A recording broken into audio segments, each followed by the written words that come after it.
Hi, friends. Today I want to talk to you about why does OCD feel so real and how uncertainty makes OCD feel so real. For those of us living with OCD, it's no shocker that OCD can make things we know aren't real feel very, very real. Even though we understand logically that our thoughts can't actually hurt us, the pull of OCD is so strong that it's really hard to ignore. The way OCD feels so real is super difficult to explain, especially to someone who doesn't have OCD, but hey, we'll give it a shot.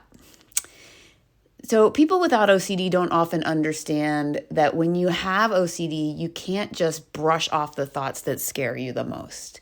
You feel compelled to perform this ritual or compulsion, or else the bad thing might happen. That's how OCD feels. It totally convinces you that your thoughts are actual threats, even though you, logical person with OCD, know that they're not. That's one of the most frustrating things, folks, with OCD is that you're dealing with this. You're so compelled to do this thing, this compulsion to fix the bad thought, even though you know it is complete and utter bull crap. Like, it's so frustrating, isn't it? You understand that your thoughts are just thoughts. They can't hurt you.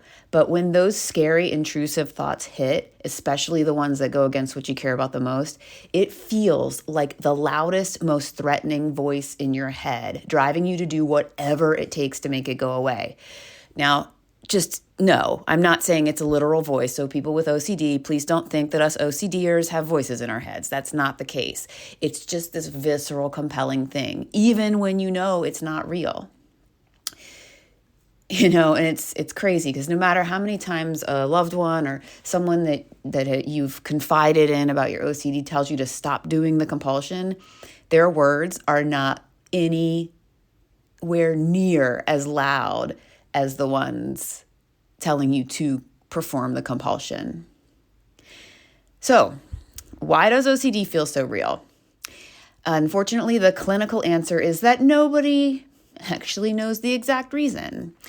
We're getting closer to understanding the reason, but not yet. So why does OCD feel so real? The clinical medical answer is that no one actually knows. Comforting, right? The medical community is working on this, but we really don't understand OCD. Not completely. However, from my own experience of recovering from OCD, I have learned a few things along the way that might be helpful. OCD feels real because it taps into your brain's fight, flight, or freeze response, right? And please forgive me if I get some of the medical stuff wrong here or flub it up a little bit for illustrative purposes. But the system, your fight, flight, your innate fight, flight, or freeze response is designed to protect you when you're in real danger, like if your child is hurt or you hear a loud noise that you need to react to. However, with OCD, your brain is misfiring a bit and it's treating your intrusive thoughts that are just thoughts as though they're real threats, which is triggering that same fear response. Even though there's no actual danger, your body reacts as if there is, and it floods you with all those fear chemicals, the adrenaline and other chemicals that make you ready to fight. It's why OCD feels so compelling and why you feel this urgent need to fix it. I mean, it's like you're in a dark room with a dangerous snake and your body, your fear response is kicking in, but you're not actually in that situation. It's also important to know if you have OCD, please recognize that this is a very real process happening in your body because of your OCD. Your brain doesn't really know the difference between this real danger and an OCD thought, right? That's why breaking free from OCD can be so incredibly challenging. But the good news is, I promise, as someone who's had this thing for 30 plus years and is basically recovered, you can retrain your brain. OCD feels real. That's what makes it frustrating. You know deep down that the fears aren't true, but you've reacted to these thoughts for so long that it has become, in some sense, a very real habit. You've taught your brain to respond to your thought with a compulsion, giving you that temporary sense of relief. And now you've connected that sense of relief with this unrealistic way to deal with a thought. To break free, you have to break that cycle that links the thought to the compulsion. If you think of it like this, your brain has kind of a well-worn path, if you will, from point A to point B. Like point A being, okay, I had this bad thought, and then point B, I'm performing this compulsion to neutralize the thought or to, quote unquote, fix it, right? This path is so deeply ingrained in you that you just automatically follow it. So your goal here is to create a new path. Instead of going from A to B, maybe you go from A to C or A to whatever, or do nothing after A, right? You have the thought. You're still going to have the thought. Sorry to say, it's going to pop in. But when you don't respond to the thought with a compulsion, you're acknowledging the thought. Maybe you're saying, hey, maybe not thought, and you're moving on.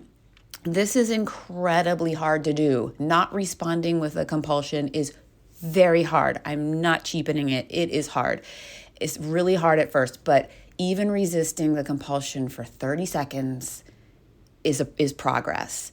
So for me, the first time I tried this method, and it is called exposure and response prevention, or ERP, it was very, very hard.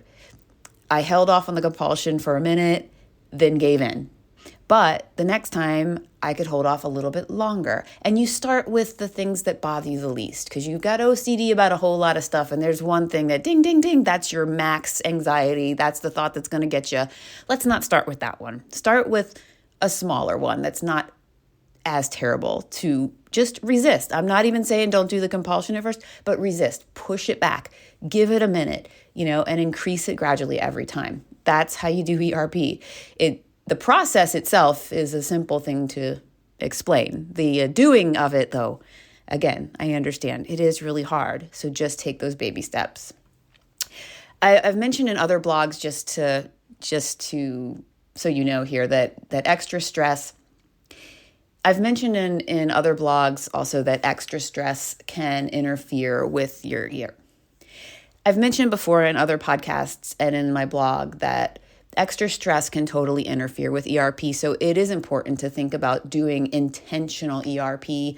And I've written about that and talk about it in another podcast of that name, because it allows you to take control of your OCD before it takes control of you. So you're fighting against it and not battling. You're going at it proactively rather than letting it bash you around and being reactive to it. So that's all I have for today, folks. I really wish you hugs and love in your journey to beat OCD. You can do this. You can do this. From someone who was completely debilitated by this horrible disorder to someone who's now living a life more closer to my values, I can tell you that it is absolutely 100% doable. Hugs and love. Bye.